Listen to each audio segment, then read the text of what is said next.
दोस्तों, आज मैं आपके सामने एक बेहतरीन सस्पेंस थ्रिलर मूवी को लेकर आया हूं और यकीन मानिए ऐसी मूवी आपने अभी तक देखी नहीं होगी। ये मूवी असल में एक मर्डर मिस्ट्री को लेकर है, जिसमें वकील, गुनहगार और विक्टिम तीनों ने अपना अपना इतना दिमाग लगाया जिसके बारे में आप सोच भी नहीं सकते। IMDb पर इसकी रेटिंग है 8 और इसका नाम आपको पिंड कमेंट में देखने को मिल जाएगा। मूवी पसंद आए तो लाइक करना मत भूलना और साथ ही चैनल को सब्सक्राइब कर लेना। तो चलिए शुरू करते हैं आज की ये एक्सप्लेनेशन। तो मूवी की शुरुआत स्पेन के बार्सिलोना में शाम के करीब 7 बजे होती है, जहां हमें एक महिला वकील नजर आती है जो अपने क्लाइंट से मिलने जा रही होती है। यहाँ हमें पता चलता है कि उसके क्लाइंट एड्रियन डोरिया पर एक लड़की की हत्या का आरोप लगा होता है। इसलिए एड्रियन के मेन वकील फेलिक्स लीवा ने मिस वैगिनिया गुडमैन को एड्रियन के पास इस केस की पूरी जानकारी लेने के लिए भेजा है, ताकि वो उसके मामले को समझकर उसे इस मुसीबत से बाहर निकाल सके। खैर, गुडमैन जब एड्रियन के पास आती है तो वो देखती है कि खबरों में इस हत्या की खूब चर्चा चल रही है। ऐसा इसलिए क्योंकि मरने वाली शख्सियत लोरा विडाल कोई मामूली लेडी नहीं थी, बल्कि वो एक मशहूर फोटोग्राफर और विजुअल आर्टिस्ट थी, जिसको काफी लोग जानते थे। रिपोर्टर ये भी बताते हैं कि पुलिस के मुताबिक ये हत्या ग्लोबल गोटेक मीडिया कंपनी के मालिक और जाने माने बिजनेसमैन एड्रियन डोरिया ने ही की है। मीडिया को लगता है कि शायद दोनों के बीच अफेयर चल रहा था, लेकिन इन बातों में कितनी सच्चाई है ये तो केस सुलझने के बाद ही पता चलेगा।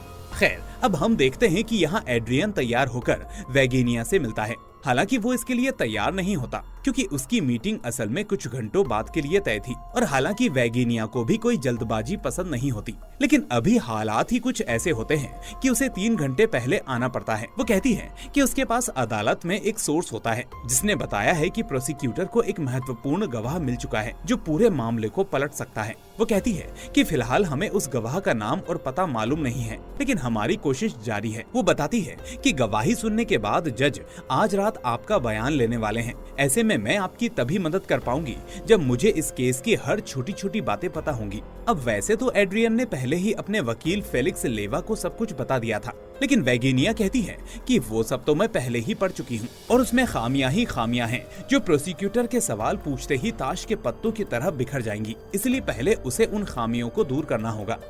तो इसके बाद वैगिनिया अपना पहला सवाल पूछती है कि वो मरी हुई लड़की के साथ होटल के कमरे में क्या कर रहा था। तो एड्रियन के हिसाब से बात ये होती है कि वो दोनों असल में अपनी मर्जी से वहाँ पर नहीं गए थे। दरअसल एड्रियन का कुछ महीनों से आर्टिस्ट लोरा विडाल के साथ अफेयर चल रहा था और इसी को लेकर एक ब्लैकमेलर उन्हें परेशान कर रहा होता है जो 1 लाख यूरो की मांग करता है। अब एड्रियन अपनी पत्नी सोनिया से बहुत प्यार करता था, इसलिए वो नहीं चाहता था कि अफेयर की वजह से उनके रिश्ते में दरार आए। इसीलिए वो ब्लैकमेलर को पैसे देने के लिए मान जाता है। अब उस ब्लैकमेलर के बुलावे पर वो दोनों घर से 200 मील दूर उस होटल में पहुंच जाते हैं, जिसके बाद कमरे में इंतजार करते हुए उन्हें करीब 2 घंटे बीत जाते हैं। लेकिन तभी लोरा के फोन से एड्रियन को एक मैसेज मिलता है, लेकिन ये नामुमकिन था क्योंकि लोरा तो अपना फोन पहले ही डस्टबिन में फेंक चुकी होती है। फिर वो देखते हैं कि मैसेज में लिखा है कि वो सब कुछ बताने जा रही है। तो ये मैसेज देखकर इन दोनों को ये समझते देर नहीं लगती कि असल में वो ब्लैकमेलर उन्हें फंसाने की कोशिश कर रहा है। इसलिए वो दोनों जल्दी से वापस जाने की तैयारी करते हैं, लेकिन तभी किसी के धक्के से एड्रियन आईने से टकराकर कुछ देर के लिए बेहोश हो जाता है और होश में आने पर वो देखता है कि दरवाजे पर पुलिस खड़ी है जो जोर जोर से दरवाजा पीटकर उसे बाहर आने को कहती है। अब इससे पहले कि वो दरवाजा खोले, उसकी नजर फर्श पर पड़ी पत्थर की मूर्ति पर पड़ती है जो खून से सनी हुई थी। और फिर जब वो दूसरी तरफ देखता है तो उसके सामने वाले कमरे में लोरा की लाश पड़ी होती है, जिसे देखकर उसके होश उड़ जाते हैं। वो ये भी देखता है कि लाश के पास सूटकेस से निकले और बिखरे हुए पूरे 1 लाख यूरो भी पड़े होते हैं। अब वो कुछ समझ पाता इससे पहले पुलिस दरवाजा तोड़कर अंदर आ जाती है और उसे फौरन गिरफ्तार कर लिया जाता है। यहाँ वो पुलिस को समझाने की कोशिश करता है कि उनके कमरे में कोई और था और उसे फंसाया जा रहा है, लेकिन पुलिस उसकी एक नहीं सुनती। उधर पुलिस रिपोर्ट के मुताबिक आसपास के कमरों में ठहरे लोगों ने बाहर से चीखें सुनी थी, लेकिन पुलिस आने तक कमरे से कोई बाहर नहीं निकला था। इसलिए अगर कातिल मुख्य दरवाजे से निकला होता तो दरवाजा अंदर से बंद नहीं होता, यानी पुलिस को अंदर से भागने या बाहर से घुसने का कोई सबूत नहीं मिलता, क्योंकि सर्दियों की वजह से पहले से ही सारी खिड़कियों के हैंडल्स निकाल दिए गए थे। अब एड्रियन की बात मान भी ली जाए कि कमरे में कोई और था जिसने उसे बेहोश किया और लोरा को मारा, तो वो कातिल कमरे से गायब कैसे हो गया? इसका मतलब साफ था कि एड्रियन झूठ बोल रहा रहा है और उसकी बनावटी कहानी आसानी से पकड़ में आ जाएगी। इसलिए वैगिनिया कहती है कि आपको बचने के लिए मुझे सच्चाई बतानी होगी, लेकिन एड्रियन इसी बात पर अड़ा होता है कि यही सच्चाई है और उसके और लोरा के अफेयर की अफवाह उड़ाकर उसे फंसाया जा रहा है, जबकि वो निर्दोष है। वो कहता है कि पुलिस मेरे पीछे पड़ी है, जबकि उनको हत्यारे की तलाश करनी चाहिए। अब बात नहीं बनने पर वैगिनिया उसे एक लापता लड़के की न्यूज दिखाती है और कहती है कि आपके केस का जो गवाह है वो 3 घंटे बाद जज के सामने पेश होने वाला है और उसका लेना देना इस लापता लड़के के केस से भी है। अब वैगिनिया की ये बातें सुनकर एड्रियन घबरा जाता है कि आखिर उसे ये सब कैसे पता है और इस तरह आखिर में वो सच्चाई उगल देता है। फिर हम देखते हैं कि 3 महीने पहले की बात है। वो एक मीटिंग अटेंड करने पेरिस जाता है, जहाँ सुबह सुबह उसकी बीवी सोनिया का कॉल आता है। अब मीटिंग और पेरिस के मौसम की बातें चल रही होती है, लेकिन तभी हमें पता चलता है कि असल में यहाँ पर कुछ और ही चल रहा होता है। यानी एड्रियन अपनी बीवी से सरासर झूठ बोलता है, जबकि वो पेरिस में नहीं बल्कि अपनी गर्लफ्रेंड लोरा के साथ होता है।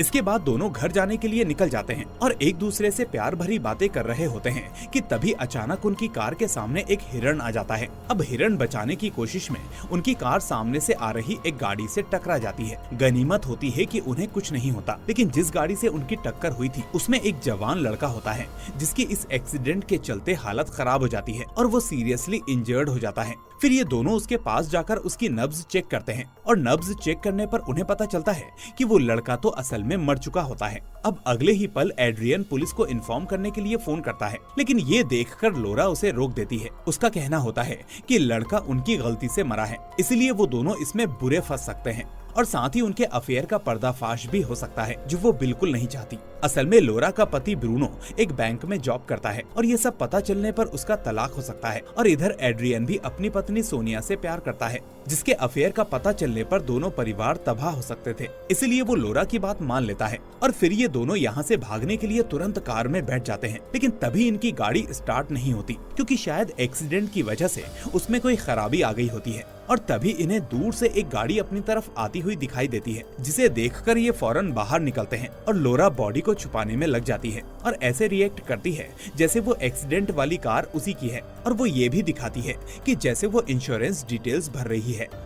तभी वो कार वाला उनके करीब पहुंच जाता है और उनसे मदद के लिए पूछता है कि क्या उन्हें कोई मदद चाहिए, लेकिन ये दोनों असल में किसी तरह उससे छुटकारा चाहते हैं। इसलिए ये लोग कहते हैं कि नहीं नहीं सब ठीक है, आपका बहुत बहुत शुक्रिया। लेकिन तभी उस लड़के का मोबाइल बज उठता है और लोरा बहाना बनाती है कि शायद इंश्योरेंस वालों का कॉल है, वो आने वाले हैं, और इतना कहकर वो गाड़ी के पास जाकर कॉल को काट देती है। अब इसी बीच कार से लड़के का खून सड़क पर टपककर फैल जाता है, जिसे लोरा छुपाने की पूरी कोशिश करती है, लेकिन दूसरी कार के ड्राइवर को उन दोनों पर शक हो जाता है, क्योंकि शायद वो जाते वक्त खून देख लेता है। मतलब एड्रियन के हिसाब से वो आदमी इस घटना का एक चश्मदीद गवाह होता है। खैर, अब लोरा कोई जोखिम लेना नहीं चाहती थी, इसलिए वो लाश को ठिकाने लगाने की योजना बनाती है। इसके बाद वो दोनों मिलकर उस लड़के की लाश को उसकी ही गाड़ी की डिग्गी में डाल देते हैं और एड्रियन उसे ठिकाने लगाने निकल पड़ता है। अब तब तक लोरा कार ठीक करवाने के लिए वहीं रुक जाती है। उधर एड्रियन लगातार 1 घंटे तक कार चलाता है, लेकिन उसे लाश को ठिकाने लगाने के लिए कोई सही जगह नहीं मिलती और आखिरकार वो एक पुल पर पहुंचता है, जिसके नीचे बहुत बड़ी नदी बह रही होती है। इसके बाद वो वहाँ पर रात होने का इंतजार करता है और फिर रात होते ही लड़के सहित कार को धकेलकर नदी में डुबो देता है। अब हालांकि ये सब करने के बाद उसे बहुत गिल्ट महसूस होता है, लेकिन अब वो उस लड़के के लिए कुछ नहीं कर सकता। इसके बाद एड्रियन लोरा को कॉल करके अपनी लोकेशन बताता है और वो उसे पिक करने आती है, लेकिन यहाँ वो उसको पहले से ज्यादा परेशान नजर आती है। फिर एड्रियन के पूछने पर वो उसे सब बताती है और सीन फ्लैशबैक में चला जाता है। हम यहाँ देखते हैं कि दरअसल एड्रियन के जाने के बाद उसे एक बूढ़ा आदमी मिलता है, जो उसी रास्ते से अपने घर लौट रहा होता है। अब लोरा को अकेले देखकर वो उसे इस बारे में पूछता है, तो वो उसे अपनी परेशानी बताती है और फिर वो आदमी उसकी कार को चेक करने लगता है, क्योंकि वो पेशे से एक मैकेनिक होता है। अब चेक करने पर उसे पता चलता है कि एक्सीडेंट की वजह से स्टार्टर का सेंसर स्टॉप पर अटक गया है, जिसे रिमॉड्यूल करने पर कार ठीक हो जाएगी, लेकिन इसके लिए उसे कार को बांधकर अपने घर ले जाना होगा। अब लोरा के पास कोई रास्ता नहीं होता, इसलिए वो उसकी बात मान जाती है और फिर दोनों कार को बांधकर वहाँ से उस आदमी के घर पर निकल पड़ते हैं। अब रास्ते में इनकी एक दूसरे से अच्छी जान पहचान हो जाती है। उस बूढ़े आदमी का नाम थॉमस गारिडो होता है, जबकि लोरा अपना नाम रकेल बताती है। अब 20 मिनट बाद वो दोनों घर पहुंच जाते हैं, जहां लोरा को पता चलता है कि एक्सीडेंट में मरा लड़का कोई और नहीं बल्कि थॉमस और एल्वीरा का बेटा डैनियल गारिडो होता है। अब ये सुनकर लोरा हैरान रह जाती है कि किस्मत का क्या खेल है। वो इस मामले से जितना दूर भागने की कोशिश कर रही है, उतना ही उसमें उलझती चली जा रही है। खैर, उधर डैनियल के घर ना लौटने पर उसकी माँ अलग परेशान होती है, इसलिए अगले ही पल वो उसके ऑफिस के दोस्तों को कॉल करती है तो पता चलता है कि डैनियल छुट्टी होते ही घर निकल गया था। फिर हम देखते हैं कि जब थॉमस कार ठीक करके वापस लौटता है और उसकी बीवी एल्वीरा उसे बताती है कि डैनियल ऑफिस से निकल चुका है लेकिन अभी तक घर नहीं पहुंचा, तो थॉमस को लगता है कि शायद वो किसी लड़की के साथ होगा, इसलिए उसके कहने पर एक बार वो वापस से उसे फोन करने की कोशिश करती है। लेकिन तभी लोरा को अपनी भूल का एहसास होता है, क्योंकि उसने गलती से डैनियल का फोन अपनी जेब में रख लिया था और इससे पहले कि उन्हें पता चले वो फोन सोफे पर तकिए के नीचे छुपा देती है। लेकिन तब तक वो दोनों हस्बैंड वाइफ फोन की घंटी सुन चुके होते हैं और फौरन उस कमरे में आ जाते हैं। अब वो लोरा से पूछते हैं कि क्या तुमने कोई रिंगटोन सुनी, तो पूछने पर लोरा झूठ बोलती है कि उसने कोई रिंग नहीं सुनी। लेकिन दोबारा कॉल करने पर डैनियल का फोन उसके करीब ही मिल जाता है, जिसे देखकर थॉमस सोचता है कि ऐसा कैसे हो सकता है कि फोन यहाँ पर है, फिर भी रकेल ने उनसे झूठ बोला। पर फिर वो सोचता है कि शायद एक्सीडेंट और घर जाने में लेट होने की वजह से लोरा ने इस चीज पर ध्यान नहीं दिया होगा, इसलिए वो उससे कुछ नहीं कहते और फिर लोरा वहाँ से जल्दी ही निकल जाती है। अब यहाँ से निकलते ही वो एड्रियन को पिक करने जाती है और मिलकर पूरी बात बताती है कि आज जो हुआ वो अच्छा नहीं था। आखिर बेचारे बूढ़े माँ बाप की इसमें क्या गलती थी जो उन्हें ऐसी सजा मिली। अगली सुबह एड्रियन अपनी कार को स्क्रैप में कटवा देता है ताकि कोई उसे ट्रेस न कर सके और यही दिन होता है जब वो दोनों अपने रिश्ते को खत्म करने का फैसला करते हैं। फिर लगे हाथ एड्रियन स्थानीय पुलिस स्टेशन पहुंचता है और रिपोर्ट लिखवाता है कि बिजनेस के सिलसिले में वो पेरिस गया था और वापस लौटा तो कार चोरी हो गई थी। और फिर यही कहानी वो अपनी पत्नी सोनिया को भी सुनाता है। इसके बाद दूसरी तरफ पुलिस उस बच्चे की खोजबीन जोरों शोरों से करती है, लेकिन कई दिनों तक कोई सबूत नहीं मिलता और मामला रफा दफा हो जाता है। और इस चीज का एहसास होते ही एड्रियन निश्चिंत होकर अपने बिजनेस में वापस जुट जाता है। लेकिन तभी एक रोज उसके ऑफिस पर पुलिस दस्तक देती है, क्योंकि उस लड़के डैनियल के पिता ने हाल ही में एक रिपोर्ट लिखवाई थी कि जिस दिन उनका बेटा गायब हुआ उसी दिन उनके घर के करीब एक पीएमडी कार का एक्सीडेंट हुआ था, जिसमें एक रकेल नाम की लेडी थी और उसके पास उनके बेटे का फोन था। अब उन्हें शक होता है कि उस महिला के एक्सीडेंट का उनके बेटे से जरूर कोई ना कोई कनेक्शन है, इसलिए वो सीसीटीवी में देखकर उस कार की डिटेल्स पुलिस को दे देता है और फिर कार की डिटेल से पुलिस के सामने एड्रियन का नाम सामने आता है, जबकि पुलिस अभी भी उस महिला की तलाश कर रही होती है। हालांकि पुलिस एड्रियन को उस लेडी यानी लोरा का स्केच दिखाती है, लेकिन वो उसको पहचानने से साफ इनकार कर देता है। अब उसके पास पहले से गाड़ी चोरी होने की रिपोर्ट और पेरिस में होने का प्रूफ होता है, तो उसे कोई दिक्कत नहीं होती। बाकी सब उसका वकील फेलिक्स संभाल लेता है। लेकिन प्रेजेंट में वैगिनिया को लगता है कि फेलिक्स ने अपना काम ठीक से नहीं किया, क्योंकि उसके सोर्स को पुलिस फाइल से एड्रियन का नाम मिला था। इसलिए हो सकता है कि प्रोसिक्यूटर को भी एड्रियन का नाम मिल गया हो, जिसके बाद वो उसकी जासूसी करने लगे ताकि वो कोई गलती करे और पकड़ा जाए। और उसका अनुमान एकदम सही था, क्योंकि इसी बीच एड्रियन से एक गलती हो ही जाती है। असल में बात ही कुछ ऐसी होती है कि वो खुद को रोक नहीं पाता। असल में घटना के 3 हफ्ते बाद वो न्यूज में देखता है कि डैनियल गारिडो को सब चोर बता रहे हैं और कह रहे हैं कि वो लड़का कहीं गायब नहीं हुआ, बल्कि जिस बैंक में वो जॉब करता था वहाँ से वो 50,000 यूरो चुरा कर भागा है। अब ये न्यूज देखते ही एड्रियन को समझ में आ जाता है कि ये किसका काम होगा, इसलिए वो फौरन स्ट्रीट फोन से लोरा को कॉल करता है और शायद यही एक गलती उसे प्रोसिक्यूटर की नजर में ला देती है। अब एड्रियन गुस्से में होता है। वो लोरा से कहता है कि एक तो उन्होंने उस बच्चे की जान ली, ऊपर से उस पर इतना घिनौना इल्जाम लगाने की क्या जरूरत थी। वो कहता है कि तुम इस हद तक गिर जाओगी, मुझे इसका बिल्कुल भी अंदाजा नहीं था। खैर, एक सवाल ये भी उठता है कि लोरा ने ये सब कैसे किया। तो असल में बात ये है कि जब वो डैनियल को ठिकाने लगा रहे थे तो लोरा ने उसका पर्स अपने जेब में रख लिया था ताकि आगे काम आए, और वो इसमें सही भी थी, क्योंकि डैनियल की आईडी से उसे पता चला कि जिस बैंक के ब्रांच में वो जॉब करता था लोरा का पति भी उसी ब्रांच का मैनेजर था। और इसी बात का फायदा उठाकर उसने डैनियल को फंसाने की साजिश रची। पहले उसने डैनियल के बैंकिंग कार्ड से बैंक में से 50,000 यूरो निकाल लिए और साबित कर दिया कि डैनियल लापता नहीं बल्कि बैंक से पैसे चुराकर गायब हुआ है। हालांकि इतना सब करने के बाद भी उनकी मुश्किलें कम नहीं होती और एड्रियन को भी लोरा की ये हरकतें पसंद नहीं आती। खैर, अब कुछ दिनों बाद एक ब्लैकमेलर एड्रियन से संपर्क करता है और 1 लाख यूरो की की मांग करता है। दरअसल वो कहता है कि उसने एड्रियन की बॉडी को ठिकाने लगाते देख लिया था, लेकिन इस बात में कितनी सच्चाई है ये बात एड्रियन को नहीं पता थी। हाँ, लेकिन वो इतना जरूर जानता था कि अगर ब्लैकमेलर ने मुंह खोला तो उसकी 10 साल की मेहनत पर पानी फिर जाएगा। वो गरीबी से उठकर इस मुकाम तक पहुंचा है और लोग उसे अपना रोल मॉडल मानते हैं और ये सब पल भर में खत्म हो जाएगा। वो सोचता है कि शायद ब्लैकमेलर वही कार वाला है जो एक्सीडेंट के वक्त उनसे मिला था, क्योंकि शक होने पर उसने इन पर नजर रखी होगी और उसे इनकी करतूत का पता चल गया होगा। इसके आधार पर वो एड्रियन को ब्लैकमेल करना शुरू करता है कि आखिर कल तक 1 लाख यूरो नहीं मिले तो पुलिस को डैनियल की लाश मिल जाएगी। साथ ही पैसे कैसे पहुंचाने हैं उसके लिए उसने एक MP3 प्लेयर भेजा है जिसमें पूरी डिटेल्स होती हैं। असल में उसने इनके लिए बेला विस्टा होटल में कमरा नंबर 715 भी खुद ही बुक कराया था और उसके कहे अनुसार ये दोनों शाम 5 बजे से पहले बियर रेलवे स्टेशन पहुँचते हैं, जहाँ वो 5 बजे पार्किंग एरिया में फोन बूथ पर कॉल करने वाला होता है।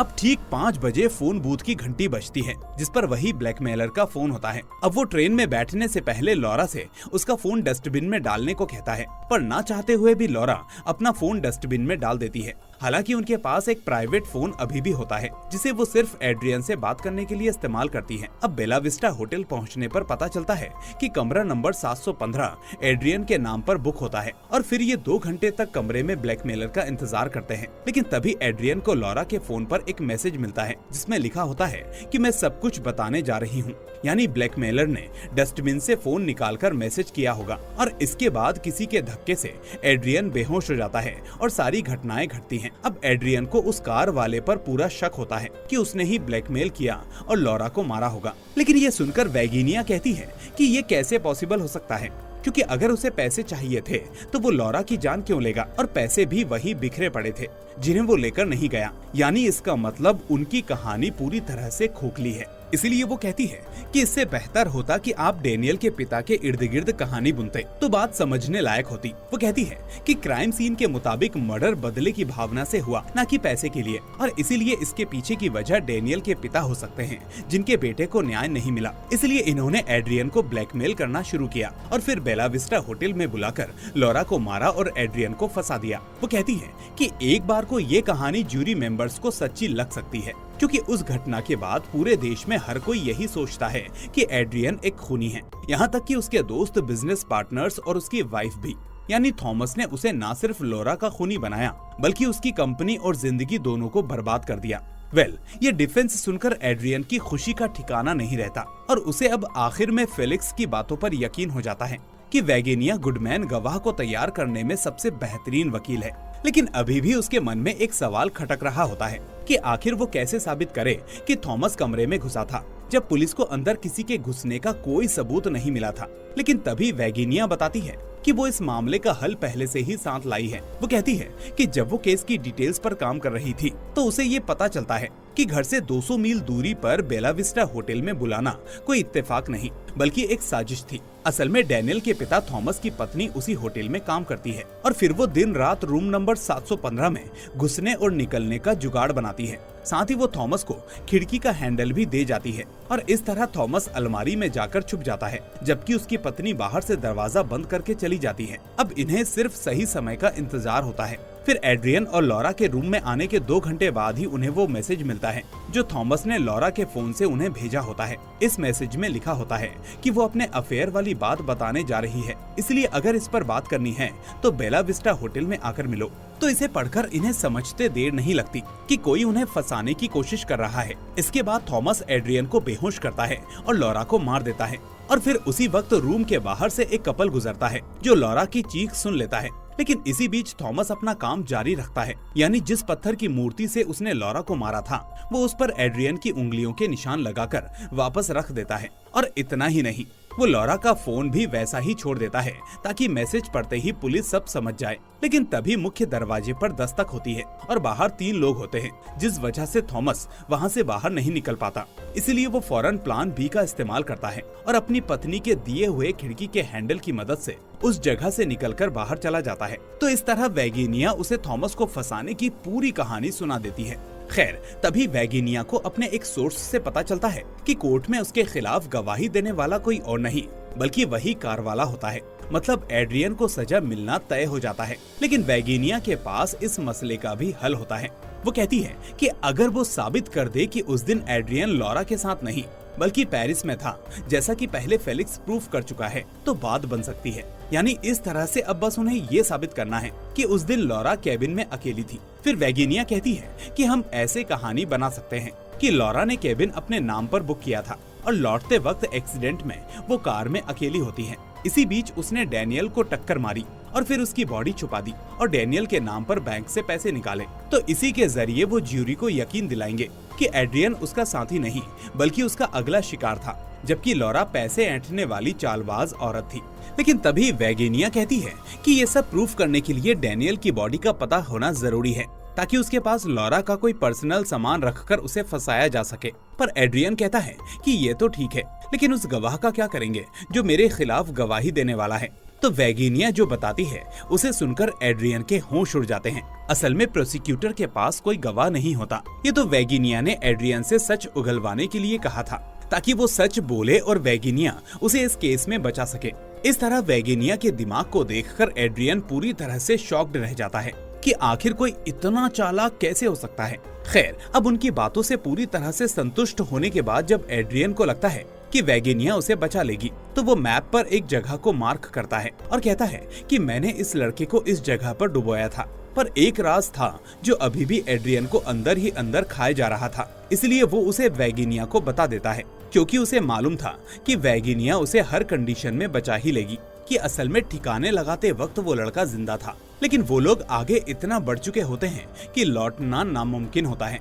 और अब वो ये बात वेगिनिया को इसलिए बताता है क्योंकि लाश मिलने पर ऑटोप्सी के बाद पुलिस को पता चल जाएगा कि डैनियल डूबकर मरा था, जिससे मामला एक्सीडेंट से सीधे मर्डर केस में बदल जाएगा। और फिर उसको दिक्कत हो जाएगी, क्योंकि अगर लॉरा उसे मारती तो वो डैनियल गाड़ी में ही मर गया होता। इसलिए अब वो कहता है कि इस मुश्किल से भी तुम्हें मुझे निकालना ही होगा। तो ये सुनकर वेगिनिया झन्ना उठती है। वो कहती है कि अगर कोई नॉर्मल इंसान होता तो उस बच्चे को बचाने की सोचता, लेकिन तुम तो पूरे जल्लाद निकले। वो कहती है कि इसका मतलब अब मुझे समझ में आया, इस पूरी साजिश में किसी और का हाथ नहीं है, बल्कि तुम ही असली गुनहगार थे और अब तक मुझे झूठ बोल रहे थे। लेकिन अब तुम्हें मालूम है कि मैं तुम्हें बचाऊंगी ही बचाऊंगी, इसलिए तुम सच उगल रहे हो। वो कहती है कि इसका मतलब एक्सीडेंट के बाद का सारा प्लान लॉरा का नहीं बल्कि तुम्हारा था। यानी पुलिस को फोन एड्रियन ने नहीं बल्कि लॉरा कर रही होगी, क्योंकि उसे उन बूढ़े माँ बाप की हालत पर तरस आ रहा होगा। लेकिन एड्रियन के दबाव में वो कुछ नहीं कर पाती। ऊपर से एड्रियन को शक होता है कि लॉरा आगे जाकर सच ना उगल दे, इसलिए एड्रियन ने अपनी पावर का इस्तेमाल करके डैनियल को चोर साबित किया। लेकिन ये बात लॉरा से बर्दाश्त नहीं होती और आखिर में वो उन बूढ़े माँ बाप की मदद करने की ठान लेती है और डैनियल की माँ को सच बता देती है। फिर वेगिनिया कहती है कि इसमें एक दिक्कत होगी कि इस बीच उन सभी को डैनियल की लाश के बारे में पता नहीं होता, इसलिए वो लोग कुछ नहीं कर पाते। और लॉरा अच्छे से जानती थी कि एड्रियन अपना गुनाह कभी कबूल नहीं करेगा, इसीलिए वो एक प्लान बनाती है। पहले वो एड्रियन को फोन करके कहती है कि कार वाला आदमी उसे ब्लैकमेल कर रहा है और उन्हें उसे पैसे देने होंगे। फिर वो एड्रियन के नाम पर कमरा बुक करती है और मिलने के बाद उसे मैसेज करके ब्लैकमेल करने लगती है ताकि वो सरेंडर कर दे और पैसे डैनियल के माँ बाप को दे दे। लेकिन वो ये नहीं जानती कि एड्रियन कितना बड़ा कमीना है, क्योंकि अगले ही पल वो लॉरा को मार डालता है, लेकिन कमरे से बाहर नहीं निकल पाता। इसीलिए फंसने के बाद उसका पहला ध्यान मैसेज डिलीट करने पर जाता है। लेकिन ऐन वक्त पर उसे समझ में आता है कि वो इस मैसेज का इस्तेमाल खुद को बचाने के लिए कर सकता है, इसीलिए वो इसके इर्द गिर्द एक कहानी बुनता है। हालांकि उसकी बुनी हुई कहानी बेजान होती है, इसलिए फेलिक्स ने वेगिनिया गुडमैन को हायर किया था ताकि वो उसे बचा सके। तो इस तरह वेगिनिया के ये सब कहने पर एड्रियन मान लेता है कि ये सच है कि मेरे हाथों से 2 मर्डर हुए हैं। लेकिन एक सवाल अभी भी उसके मन में खटकता है, अगर लॉरा ने ये सच्चाई डैनियल की माँ को बता दी थी तो वो पुलिस के पास क्यों नहीं गई? तो वेगिनिया कहती है कि इसका जवाब बहुत ही सिंपल है। असल में थॉमस एड्रियन की पावर को पहले से ही समझ चुका होता है और जानता होगा कि अगर लाश नहीं मिली तो वो क्राइम साबित नहीं कर सकेगा, इसलिए वो एड्रियन पर नजर रखना शुरू करता है। और इसीलिए उसने एड्रियन की बिल्डिंग के सामने वाली बिल्डिंग में एक कैमरा ले रखा है और इसीलिए उसने एड्रियन की बिल्डिंग के सामने वाली बिल्डिंग में एक कमरा ले रखा है ताकि उसके हर पल को ट्रैक कर सके। फिर वेगिनिया कहती है कि वो अभी भी उन पर ही नजर रख रहा है और ऐसा कहकर वो सामने वाले घर की तरफ इशारा करती है। और ये सब देखकर एड्रियन के दिमाग के फ्यूज उड़ जाते हैं कि आखिर वेगिनिया कितनी चालाक है, इसे इतना सब पता है। अब वो कहता है कि चाहे जो भी हो तुमको मुझे बचाना ही होगा। तो इस तरह डिफेंस तैयार करने से पहले वो एक ब्रेक लेती है और कॉफी पीने चली जाती है। अब उसके जाने के बाद एड्रियन नोटिस करता है कि उसका फोन स्विच ऑफ है और वेगिनिया ने जो पेन मैप पर मार्क करने के लिए दिया था उसकी स्याही से उसका पूरा पॉकेट भीग गया है और अब तक उसे कुछ आइडिया हो जाता है। लेकिन पेन खोलने पर सारी चीजें साफ हो जाती हैं। असल में उस पेन में एक माइक लगा होता है जिसके जरिए थॉमस उनकी बातें सुनकर रिकॉर्ड कर रहा होता है और अगले ही पल जब एड्रियन भागकर खिड़की की तरफ जाता है तो सामने वो वेगिनिया को देखकर दंग रह जाता है और तब हमें पता चलता है कि वो असल में वेगिनिया नहीं बल्कि डेनियल की माँ होती है जो उसके भेष में होती है और अगले ही पल वो पुलिस को फोन करके सारी सच्चाई बता देती है। इसके बाद इधर हम असली वेगिनिया गुडमैन को देखते हैं जो इस समय एड्रियन से मिलने पहुंचती है, लेकिन अब इसका क्या फायदा। और दोस्तों इसी के साथ ये शानदार मूवी यहाँ एंड हो जाती है जिसमें ये पेरेंट्स बहुत ही दिमाग के साथ अपने बेटे की मौत का बदला ले लेते हैं। तो दोस्तों इस मूवी को लाइक करने के साथ साथ अपने दोस्तों के साथ शेयर करना मत भूलना। अगर आप नए हैं तो चैनल को सब्सक्राइब करके नोटिफिकेशन बेल को भी दबा देना ताकि कोई भी वीडियो आपसे मिस ना हो। अब मैं मिलूंगा आपसे अगली ऐसी ही वीडियो के साथ। Till then take care and thanks for watching.